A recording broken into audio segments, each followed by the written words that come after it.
Hello viewers, আসসালামু আলাইকুম। আশা করি আপনারা ভালো আছেন। আল্লাহর রহমতে আপনাদের দোয়ায় আমিও ভালো আছি। আমি এখন আপনাদেরকে মালটা বাগান পরিদর্শন করে দেখাবো। আসলে বাংলাদেশেও খুব সুন্দর মালটা চাষ করা যায়। আমাদের দেশের জন্য মালটা চাষ একটি উপযোগী পরিবেশ। এখানে আমরা চাইলেই মালটা চাষ করতে পারবো নিজেদের জন্য এবং বাণিজ্যিকভাবেও চাষ করতে পারবো। দেখেন, আমি যেখানে জব করি সেখানে একটি মালটা বাগান আছে। যদিও মালটা বাগানে এত পরিচর্যা বা কেমিক্যাল মেডিসিন ব্যবহার করা হয় না, তারপরও দেখেন মালটা বাগানে কত পরিমাণ মালটা ধরছে। দেখেন, অযত্নে পড়ে আছে গাছ, তারপরও দেখেন।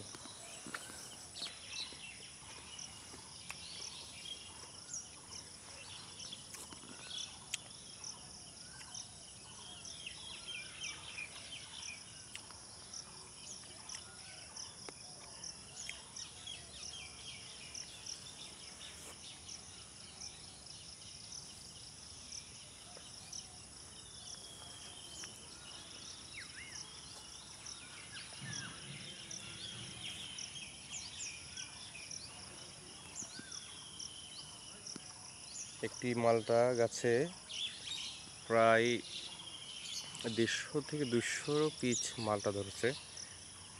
এরকম যদি 50টা গাছ থাকে তাহলে কত পিচ মালটা উৎপাদন করা সম্ভব? আমার জানা মতে আমি দেখি নাই এই বাগানে কেউ ওষুধ স্প্রে করে। খরচ নাই বললেই চলে, বা পোকামাকড় বা কোনো কিছু সমস্যা।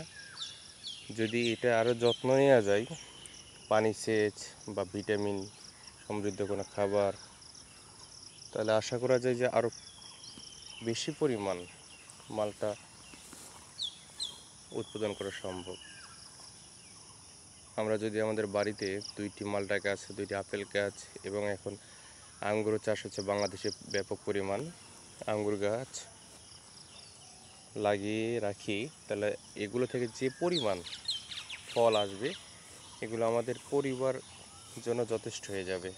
কিনে খেতে হবে না এবং খুব ন্যাচারাল ফল পাওয়া যাবে আর কি। কোনো কেমিক্যাল এখানে সম্পৃক্ত হবে না। দেখেন, গাছের গোড়াতেও ধরছে।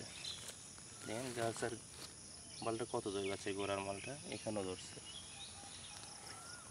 দেখেন, না দেখলে বিশ্বাস করবেন না যে একটি মালটা গাছে কত পরিমাণে মালটা ধরে।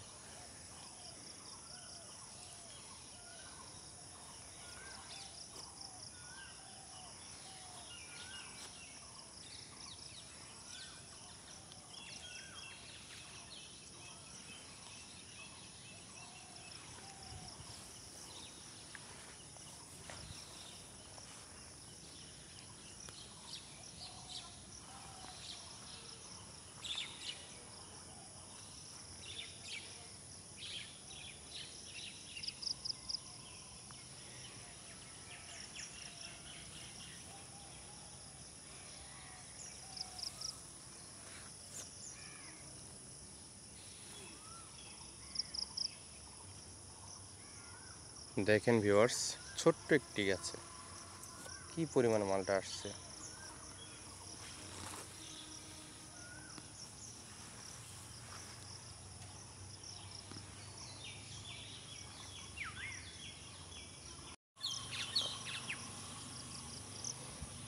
যেহেতু জুন জুলাই মাস চলে, জুন শেষ হয়ে গেছে, জুলাই চলে। জুলাইয়ের আজ 13 তারিখ সম্ভবত। আমরা চাইলেই কিন্তু 2টা ফলের গাছ, 2টা ওষুধি গাছ, 2টা মানে কাঠ উৎপাদন হবে এমন গাছ লাগাতে পারি। এগুলো লাগালে হয়তো দেখা যাবে যে সামনে আমাদের দেশের অর্থনৈতিক এবং নিজস্ব স্বাবলম্বী হওয়ার চান্স থাকবে। ধন্যবাদ ভিউয়ার্স, ভালো থাকবেন। আসসালামু আলাইকুম।